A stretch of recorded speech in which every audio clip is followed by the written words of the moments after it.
Hey everyone, and welcome back or welcome to the channel. I've been living with this 2026 Genesis G80 3.5 Sport Prestige this week, and today we're going to do a fuel economy run. Official numbers come in at around 15 miles per gallon in the city and 24 miles per gallon on the highway for the 2026 model year. If you go on Genesis website, you're going to see a bit of an increase for the 2027 model year at around 16 miles per gallon in the city. But I have overachieved with this car during my week. I'm getting close to 22 to 23 miles per gallon in mixed driving and mostly in the city, and I have seen up to 26 miles per gallon on the highway in a very short test. So I want to do a bit more of an official run here to see if this car can overachieve and if the Genesis G80 is actually an efficient option here when comparing it to the Germans. Now, to give you guys a bit of a refresher here, let's go over the official numbers with the G80. So our model has the 3.5 liter twin turbocharged V6 engine producing 375 horsepower and 391 pound-feet of torque. It is paired with an 8-speed automatic transmission. We have all-wheel drive for better year-round capability and versatility. In regards to the fuel tank capacity, with the 3.5, you're going to have a 19.3 gallon tank here. So hypothetically, you should be able to do about 450 to 460 miles on the highway with the official numbers at 24 miles per gallon. But we'll see, maybe we can do a little bit better there on this test. Before we set off, let's go over the guidelines for this test. First and foremost, we are going to stick to factory requirements, meaning Genesis does recommend using premium fuel with the 3.5T. So we will be going to Shell and using 93 octane. When we are on the highway, we're going to set the cruise control between 65 and 70 miles an hour, and this will be a 100-mile round trip, 50 miles down, 50 miles back. Then the last requirement is going to be our drive mode. And every fuel test I have done so far has been in normal or comfort, so we're going to stick with comfort here. And I do think that with this being a luxury sedan, that will probably be the mode you'll be in most of the time. Then one last thing here, it is warm out, it is summertime, so I will have the climate control on and it will be at its lowest setting and lowest fan speeds. So that shouldn't do too much with the fuel economy, and what I've seen so far, we're overachieving even with the AC on. So I think we can do pretty good here on this test, but let's find out. Alright, so I've topped off the Genesis G80 with fuel and I'm ready for this 100-mile trip. I brought my decibel meter so that way we can find out just how quiet this car really is, because it is rather isolating. I got a time lapse going, and I will interject when I need to, talking about the cruise control or the ride quality, or most likely every 25 miles on this test as to how I'm doing, what is the numbers looking like. I have a feeling very quickly we're going to hit some really good numbers here with the Genesis G80, but hopefully I'm not talking too soon.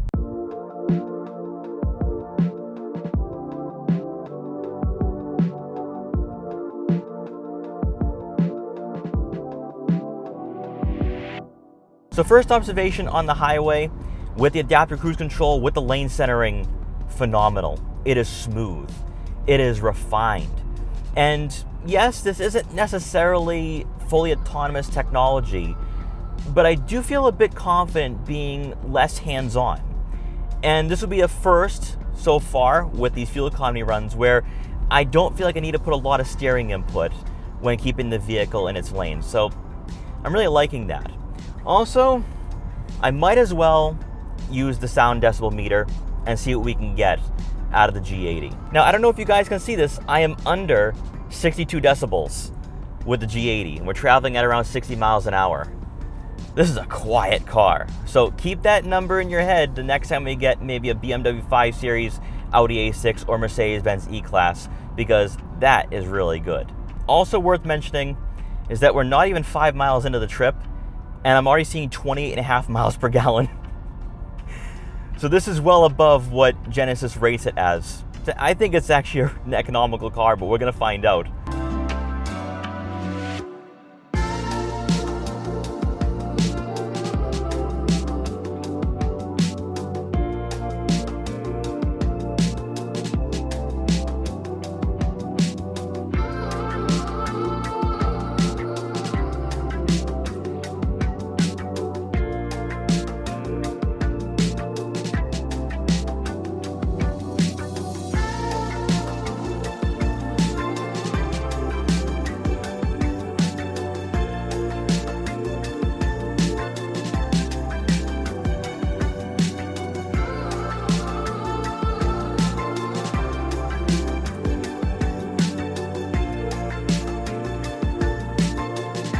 So we are now at the quarter mark for this test, 25 miles in. I am currently at 33 miles per gallon.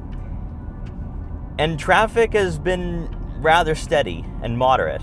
As you guys have probably seen on the time lapse, there's been times we've been hitting close to 55 miles per hour.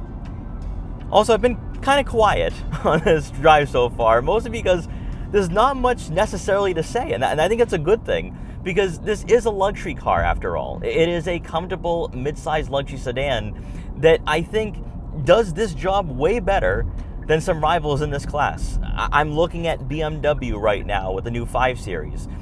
I also like this more than the Audi A6. From the time I've driven the A6, I think this is a nicer interior. This is a more comfortable driving experience. It just comes back to the performance of what this car is all about, what it's offering, right? Because in this class, the Germans have set the tone, they've set the standard. When it comes to those 3 rivals, it's all about giving you a well-balanced ownership experience. And I don't necessarily think the G80 is well-balanced on the scale of 1 to 10 when it comes to its overall performance, because to me, this is tuned like a Lincoln Continental. This is tuned like an older Cadillac, but it still gives you the performance where you can have some fun. But I gotta be honest, on this trip, and quite frankly, throughout my entire week with this car, it's never really dawned on me that I could push this sedan to its limits. Yes, the rear wheel steering gives you more of an agile and maneuverable aspect to this sedan that without the rear wheel steering, I don't think the G80 is even worth mentioning in the conversation with the 5 Series, E-Class, and A6. But this car is primarily designed to get you to your destination comfortably. And on this test so far, it has not deviated from that fundamental.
So I'm about a mile or 2 away from my exit, and I am averaging 33.8 miles per gallon. I've seen 33.9, so we're close to 34. But as you guys have probably seen, traffic's a bit heavy this trip. I'm really surprised here with it being Saturday morning.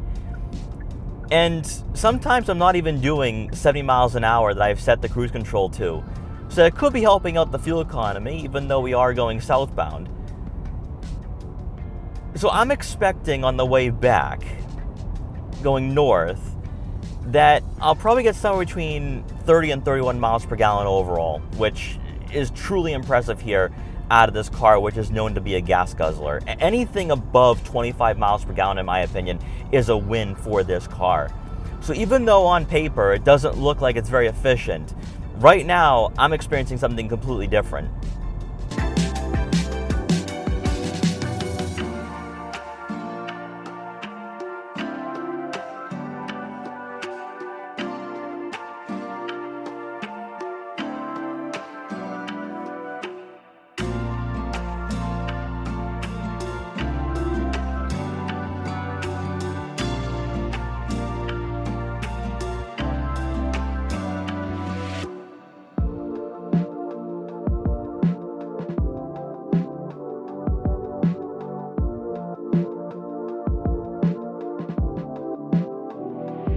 All right, so we have hit the halfway point with the Genesis G80, and I'm averaging 33.7 miles per gallon.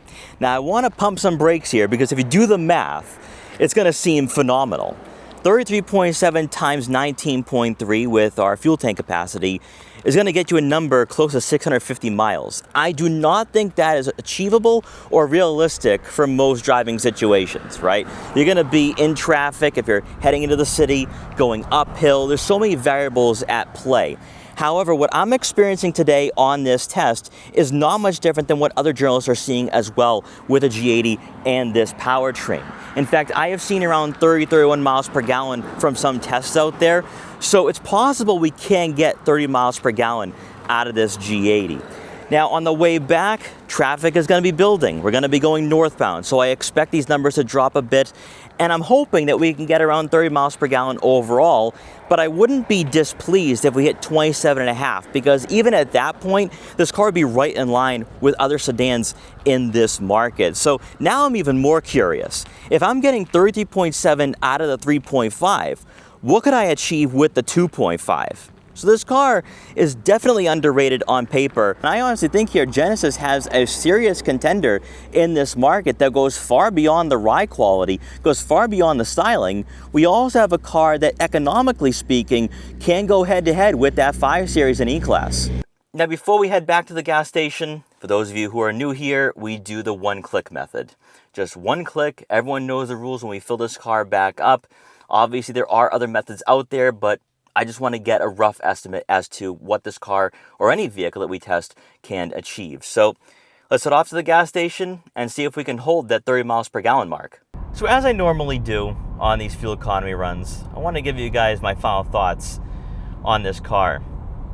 It has been amazing. It has exceeded all my expectations. And, you know, I've seen so many people say that, oh, Genesis is a great brand. It's a phenomenal brand. And I have featured the GB70 and GB80 and G70 before on the channel, but I've never actually lived with one to give you guys my honest takes and my honest opinions.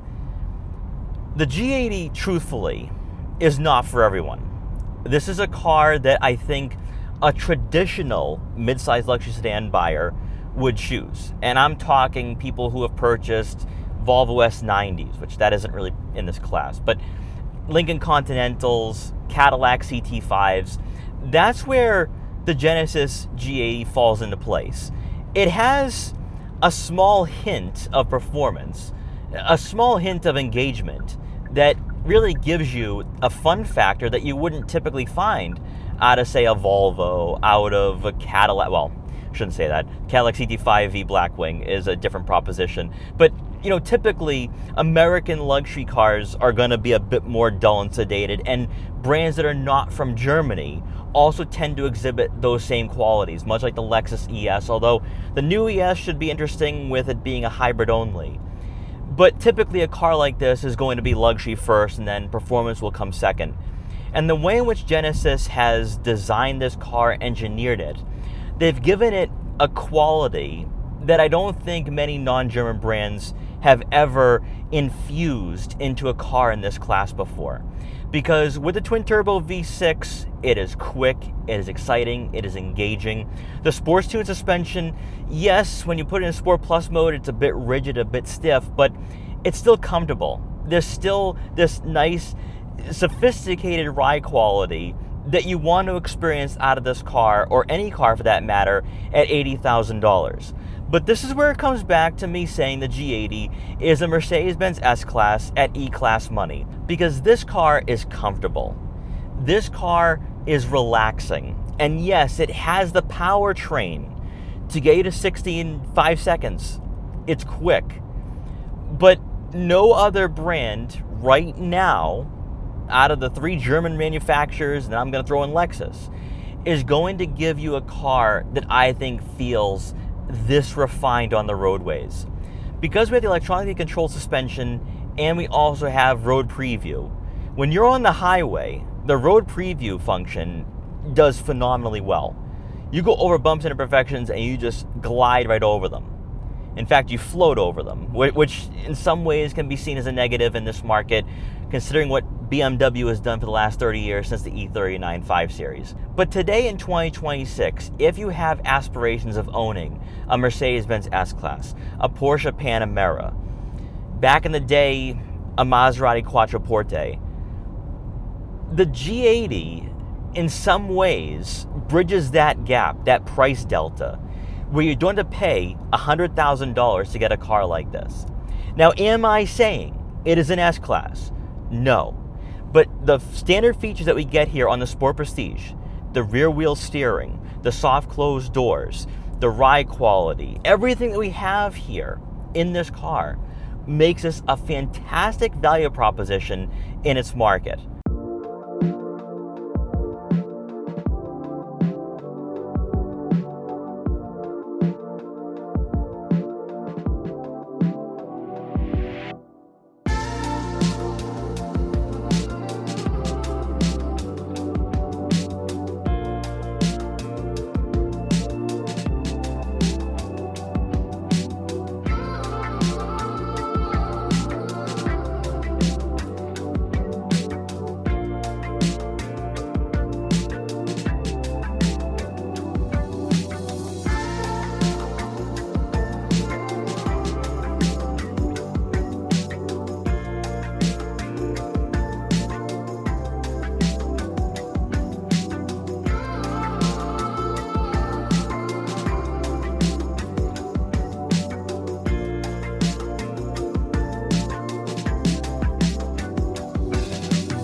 So we are now officially at the 75-mile mark on this 100-mile round trip. I am currently at 32.9 miles per gallon, so a slight decrease in the overall efficiency for this car. Obviously, we're going northbound now, and maybe you guys saw in the time lapse that it looked like there was an accident and there was some residual traffic, so I had to get out of cruise control for a bit. But that's normal real-world testing here. I expect the number to drop a little bit more as we are going a bit more northbound here. But still though, to see above 32 miles per gallon, this is pretty incredible.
One click, everyone knows the rules. All right, so we are back from this test. It is time to do some math. 100 divided by 3.07 equals 32.5 miles per gallon, which would be right in line with what I saw on the digital gauge cluster. Although I do think the digital gauge cluster is a bit too optimistic here. I saw close to 34 miles per gallon at one point, but it did drop heading northbound, and when I got off the highway, it was below 33 miles per gallon. But still though, 32.5 is well above what this vehicle is rated at for highway driving. But let's do some more math. Let's multiply that by 19.3, and you're looking at right around 620 miles on a full tank.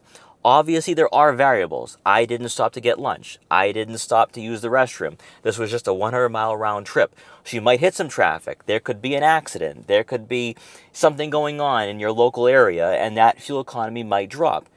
Let's say, for instance, we didn't do a one-click method and we went a little bit further at, say, 3.5 gallons used. 100 divided by 3.5 equals 28.5 miles per gallon. You're still overachieving either way. And one thing I'm going to say here, during my time with this car, is that it has done far better than what the numbers suggest. Because for the 2026 G80, it is 15 miles per gallon city, 24 miles per gallon on the highway. For the 2027 model, they upped it to 16 miles per gallon city.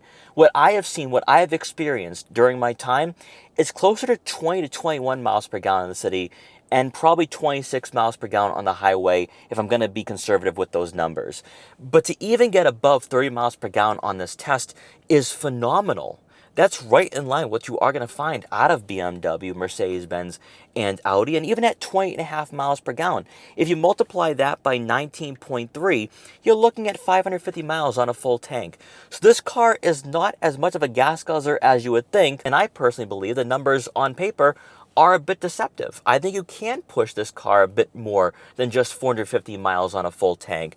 But then again, in Sport and Sport Plus mode, you're going to have a lot of fun, and this twin-turbo V6 is rather thirsty. But I gotta say, this car most certainly has impressed me in more ways than one. And then when it comes to fuel economy, to be that much better than what it is rated at on paper, I'm pretty happy here. This car really is a great all-arounder. So guys, let me know in the comment section below. What do you think about the Genesis G80? Is this car very well-rounded? Also, let me know if you want to see a 2.5-liter turbocharged G80 on the channel, because I'm curious now. I really want to see just how economical this car, this platform really is. But guys, once again, thanks so much for watching. Take care, and I will see you guys next time.